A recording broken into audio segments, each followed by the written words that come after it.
আসসালামু আলাইকুম বন্ধুরা, দেখো কত লোক জমায়েত হয়েছে এক জায়গায়, কত মেহমান।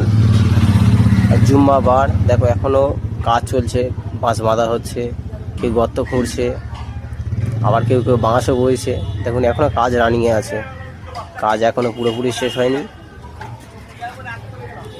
কত লোক জমায়েত হয়েছে দেখুন, আমি নিজেও সহযোগিতা করছি। কেন, কত বড় মাঠ দেখতে পাচ্ছেন তো, এত বড় মাঠ যে বন্ধুরা আপনাদের ক্যামেরাতে দেখাতে পারো না বহুত। কেন এত বড় ইজতেমা অনুষ্ঠিত হবে জানুয়ারি 2, 3, 4। আপনারা যে যেখান থেকে আসবেন মনে রাখবেন 2, 3, 4 তারিখের দোয়া।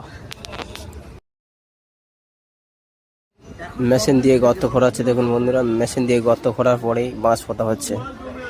কত সহজে দেখুন, কত তাড়াহুড়ো কাজ হচ্ছে। এখনও আরও বেশি দিন বাকি নেই, অল্প সময়ের মধ্যেই করতে হবে। প্রায় সময় কাছাকাছি চলে এসছে, প্রত্যেকে সহযোগিতা করছে দেখুন বন্ধুরা। আপনাদেরকে পুরো মাঠটাকে ঘুরিয়ে ঘুরিয়ে দেখাচ্ছি, আপনারা দেখুন। আর কে কোথা থেকে দেখছেন ভিডিওটাকে কমেন্ট করে জানাবেন। আপনারা যদি হাওড়া থেকে ট্রেনে আসেন, হাওড়া থেকে বর্ধমান লোকাল ধরবেন, বর্ধমান লোকাল ধরে ধনিয়াখালিয়া স্টেশন নামবেন। আবার কেউ যদি শিয়ালদা থেকে আসতে চান তাহলে ডানকুনি লোকাল ধরবেন, ডানকুনি লোকাল থেকে বর্ধমান লোকাল, ওখান থেকে ধনিয়াখালি স্টেশনে নামতে হবে। ধনিয়াখালি স্টেশনে নেমে ওখান থেকে গাড়িটা সুবিধা, ওখান থেকে তাড়াতাড়ি যেতে পারবেন আপনারা।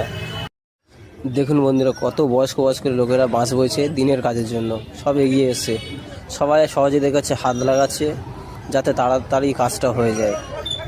দেখুন বন্ধুরা, কত বয়স্ক লোকেরা বাঁশ বইছে, সব দিনের কাজের জন্য এগিয়ে এসছে।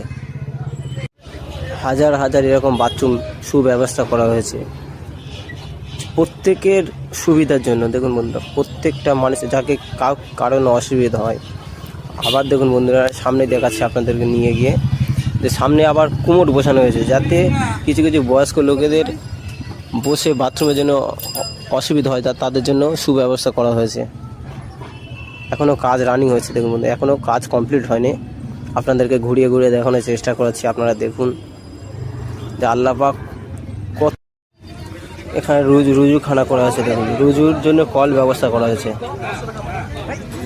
কত হাজারো হাজারো কল এরকম তৈরি করা আছে।